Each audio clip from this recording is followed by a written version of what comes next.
Today we are looking at housing of goats.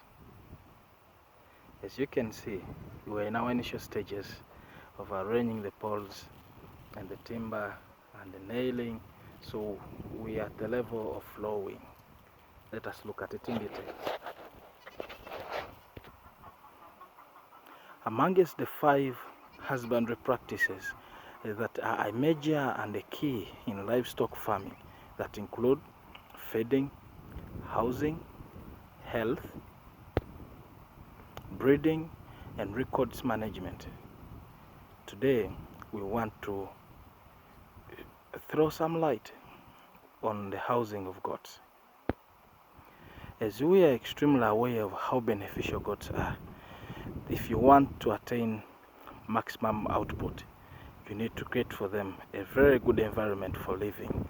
I am talking about a very good house. At this farmer that I met a few months ago, who showed interest of starting up a goat unit. The first thing that had to be put across board was to see how we can house these goats. So this house measures about 3 meters by 6 meters, and that's a square of 18 square meters. Ideally, on standard house measurements, from using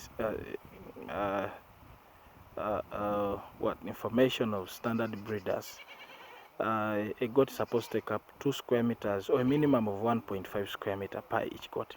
But for this, since this is just a resting house, there will not be, this is not a zero grazing unit, they will not be feeding from here.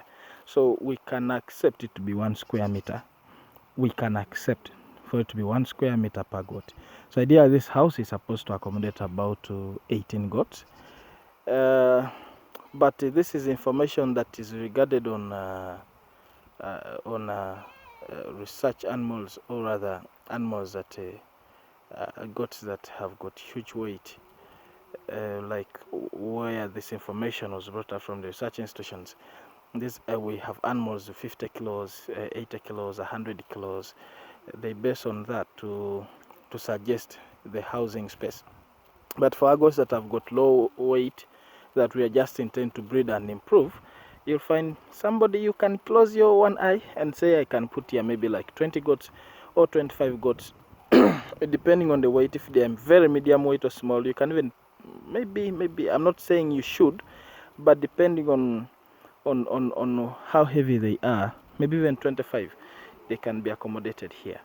So what do we need on a house, on a goat's house? Look at this. We are flowing it. What we did, these are innovations. You know, first of all, I want you to understand something, that when we are doing things of livestock, there are things that are a must. We have to follow what is scientific. Then there are things where we have to borrow the basics, the concept. What matters? What does it matter for a house to be? Look at this. One, the principle is a goat's house must be risen a minimum of 1 meter, and from the floor, I'm talking about this. So this is it's about 90 centimeters. I found when doing my workshop man had already done that. I know he couldn't dismantle it, but 90, just a difference of 10 centimeters. It's okay. That's about 1 meter from the floor. Why?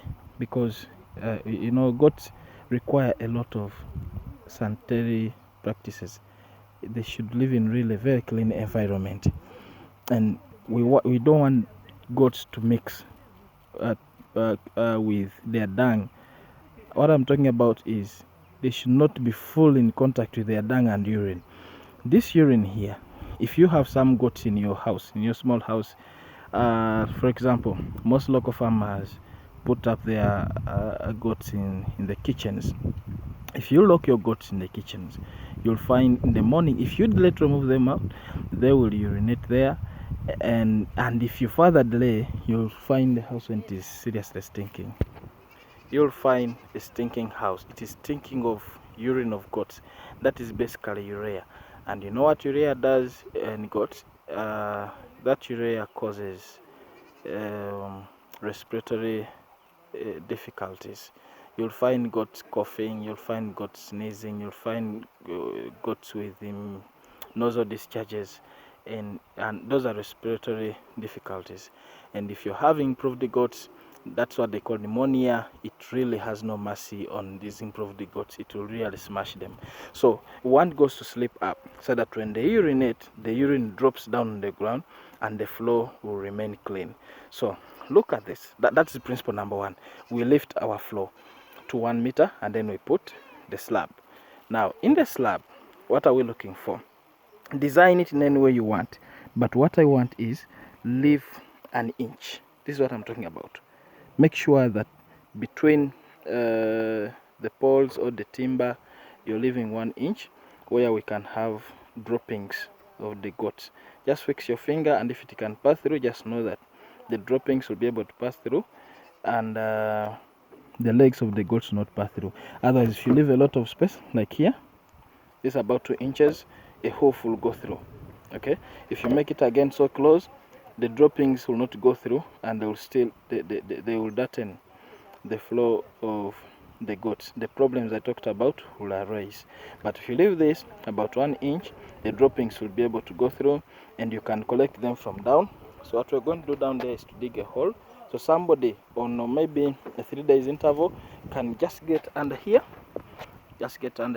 and collect that dung in a hole, and then just to ease to collect from there and put in your bananas. That is a source of manure. So those are the principles on the floor. Spacing in between the timber or the offcuts, the makoko, which I really don't like nowadays because they are not even in alignment. They can leave, there's a way they make the floor look ugly, but I think you can see how nice this is looking. Yeah, the goat will really like it. If not this, then you can do timber. These are just poles that we have cut in the middle, young poles of eucalyptus. You see this? So we cut one in the middle, and so some do this, and some do this, some do this. You see that? They put the cut middle part on top, but it disturbs because I like the even lining. So when I do this, it looks better for me than the other side.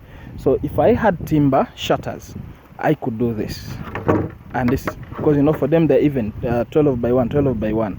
So you can easily come up with a very smart thing that is really very admirable, looking nice. Now let us look at the height of this goat's house. The principle is, you see, this is 1 meter from the floor. You need to talk to your builder to strengthen. So if you can dig some 2 feet or 2.5 feet in the ground. So what we did here, we dug 2 feet, and then we put the pole down, and then we constructed on top aside by the bricks. This is just about half foot on both sides, like a radius of half foot. We made like a square brick construction, and then inside the bricks we put concrete. We just want to strengthen this pole. And so what is the height here that we are talking about? We are talking about a height whereby when you stand on the floor, your head will not touch the roof. Okay, so make that height. It's reasonable, and it's always about 2 meters, close to 2 meters from the floor. Yeah, about 7 feet, even 8. That is from at the lower side. If it is at the lower side actual of the roof, then at the other side you can talk to your builder to put for you a good what is this? Is it called inclination or something, so that it can have a good flow for water in case it rains. So, and about the floor, you see, at the top where the iron sheet will sit, we need this extension of about close to about maybe we can do maybe like 0.3 meters. Yeah, kind of about 0.3 meters, that sheath of the roof. Likewise the other side, because we want to prevent rains from blowing direct into the goat's house. One thing you need to agree with me is that goats really fear coldness. That's true, but the coldness I'm talking about is when rain is always hitting them in their own house.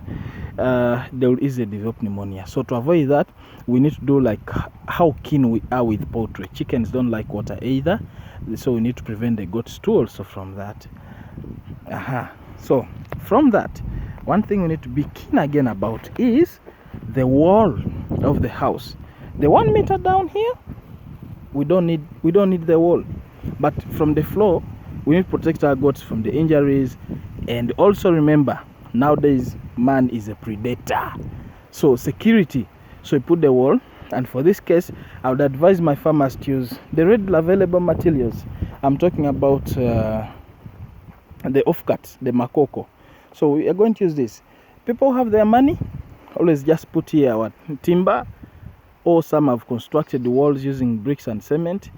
But the principle I'm talking about is just 1 meter from the floor, just 1 meter, yeah. And the rest of the 1 meter or the 1 point something, what we're going to do is you're going to put either chain link or wire mesh to protect the goats from jumping out, and also safety of man. I've told you, man nowadays is a predator on his own livestock. Hey, so we do that across to round the whole house. And how goats are going to climb here, just where I'm standing here, we are going to put some stairs where you can, even a human being like the caretaker, you can easily climb and turn and enter the house. So we don't want to see goats jumping. They will not jump. We shall put for them stairs down here. Is maybe I'll be taking some pics or recording another video when we are done with the construction. So this is how simple you can make your goat's house using poles or the available materials. The most expensive part on this house is just going to be the iron sheets, but I've seen somewhere where we have seen a farmer using grass to roof, put it like this and uses grass to roof, which is a good thing. It reduces the heat in the house. But if you can afford iron sheets, okay. New ones, okay. If you can get old ones, okay. I've seen people who have dismantled their houses. You can keep those iron sheets for your goats, and your goats can comfortably live in a very good home. So that's it for now. You can follow me. You can reach me out on my telephone contacts. This is just for my colleagues. My name is Dennis Kiria from the production department of Butebo. Thank you so much.